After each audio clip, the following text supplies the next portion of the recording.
बारे में। सबसे पहले किसके बारे में पढ़ना हमको? पदार्थ के बारे में।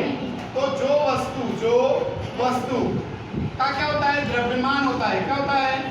द्रव्यमान होता है। और आयतन होता है। क्या होता है? आयतन होता है। उस वस्तु को हम क्या बोलते हैं? पदार्थ। तो जो वस्तु का द्रव्यमान होता है और क्या होता है? आयतन होता है, तो उसको हम क्या बोलते हैं? पदार्थ कहते हैं। आपको याद रखिएगा पदार्थ किसे कहते हैं?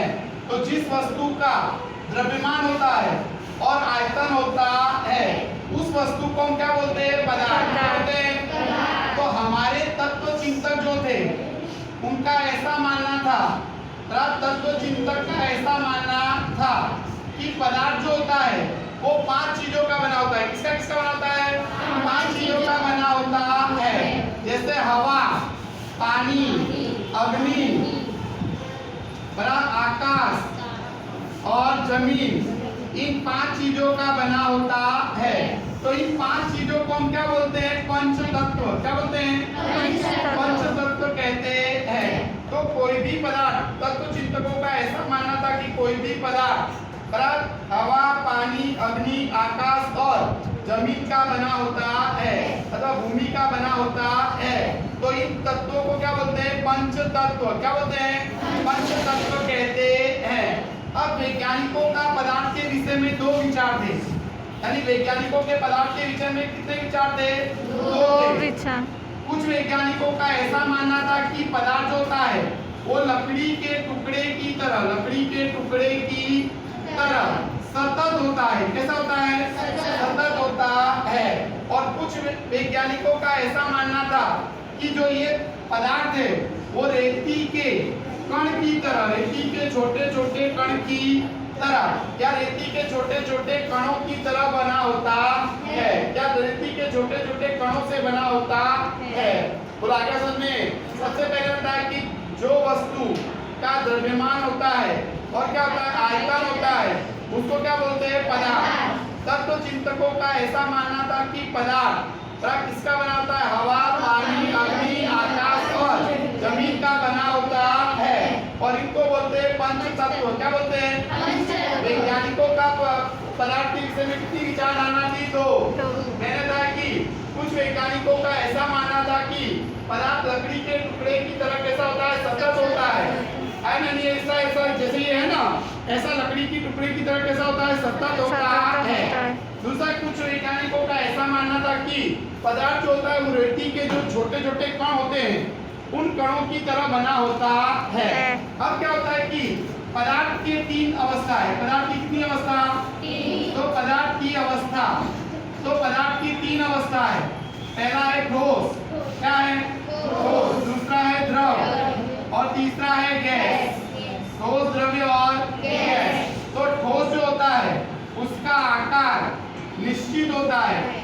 ठोस पदार्थ का आकार कैसा होता है? निश्चित होता है। ठोस पदार्थ का आयतन कैसा होता है? निश्चित होता है। आयतन भी कैसा होता है? निश्चित होता है। ठोस पदार्थ में जो कण होते हैं वो कण कैसे होते हैं? तो पास कैसे होते हैं? पास होते हैं। तो आपको याद रखिएगा ठोस पदार्थ के कण कैसे होते हैं? पास होते हैं। कैसे होते हैं?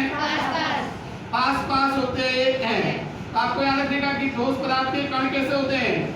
पास।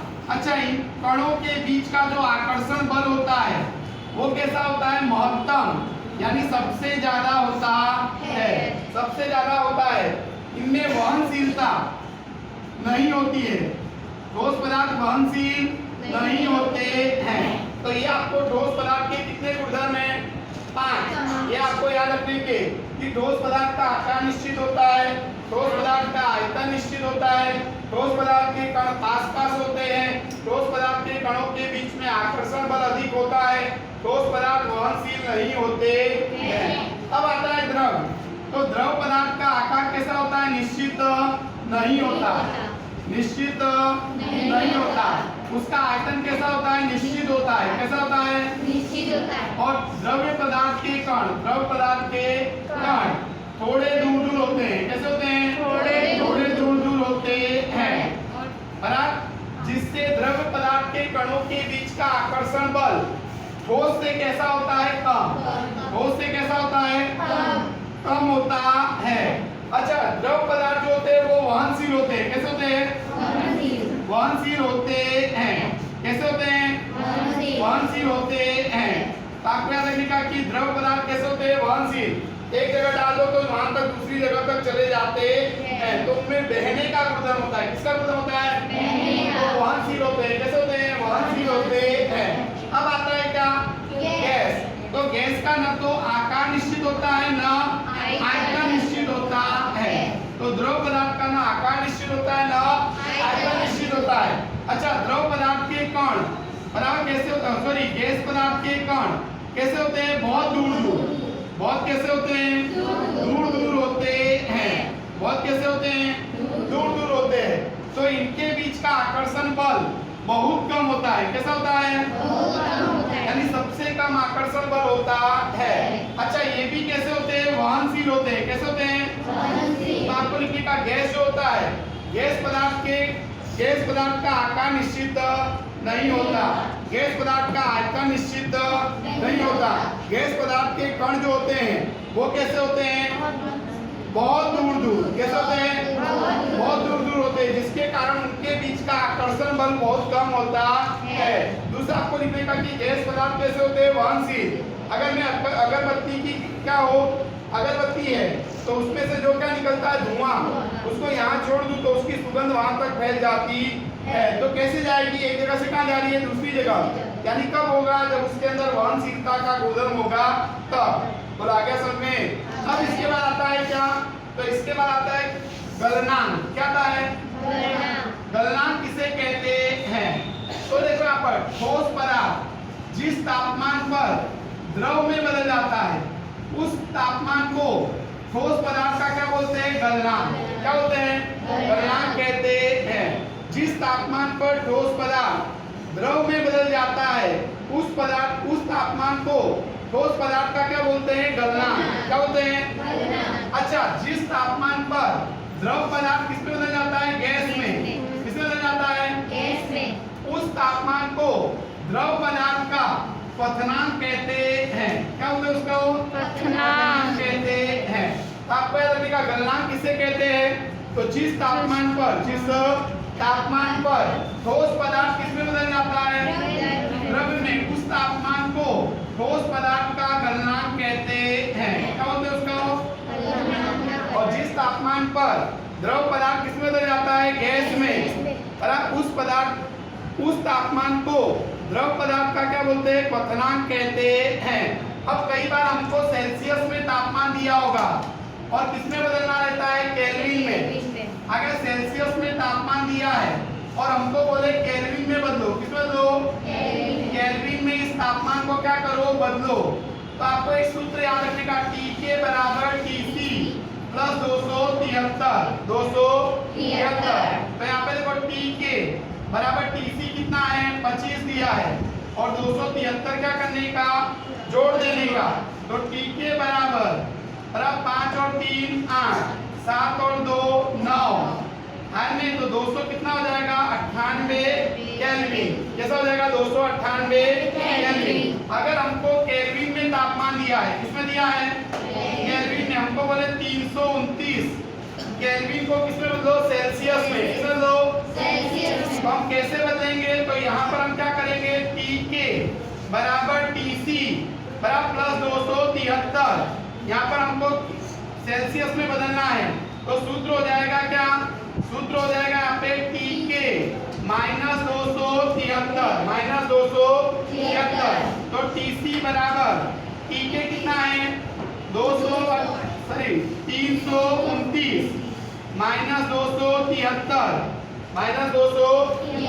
तो Tc बराबर 9 में से 3 गया तो 6। आज में यहाँ पे क्या हो जाएगा? 12 में से 7 गए तो 5, तो 56 डिग्री सेल्सियस आएगा। कितने डिग्री सेल्सियस आएगा? 56 डिग्री सेल्सियस। बोलो सबको समझ में आ गया इतना? क्या बताया मैंने? जो वस्तु का द्रव्यमान और आयतन होता है वो उसे हम क्या बोलते हैं? पदार्थ। पदार्थ के बारे में हमारे जो भारत के तत्व चिंतक थे उनका ऐसा मानना था कि पदार्थ कितने वस्तुओं का बना है? हवा, पानी, अग्नि भूमि, इन 5 तत्वों का बना होता है। और इन तत्वों को क्या बोलते हैं? पंचतत्व। क्या बोलते हैं?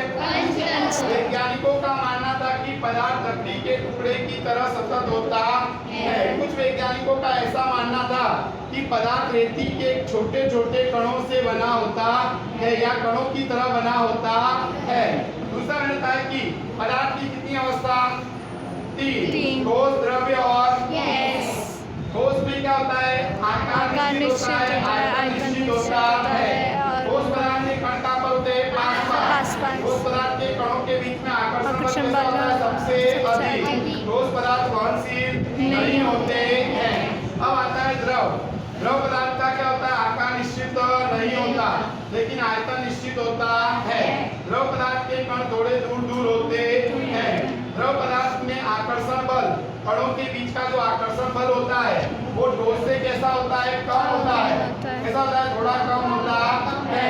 द्रव पदार्थ जो होते हैं वो कैसे होते हैं? वहनशील होते हैं। अब आता है गैस। तो गैस में क्या होता है कि गैस पदार्थ का आकार निश्चित नहीं होता और आयतन भी निश्चित नहीं होता। गैस पदार्थ के कण कैसे होते हैं? बहुत दूर दूर। कहाँ होते हैं? बहुत दूर दूर होते हैं। और गैस पदार्थ के कणों के बीच का आकर्षण बल बहुत कम होता है और गैस पदार्थ वहनशील होते हैं। फिर मैंने बताया आपको कि जिस तापमान पर ठोस पदार्थ किसमें बदल जाता है? द्रव में, उस तापमान को ठोस पदार्थ का गलनांक कहते हैं।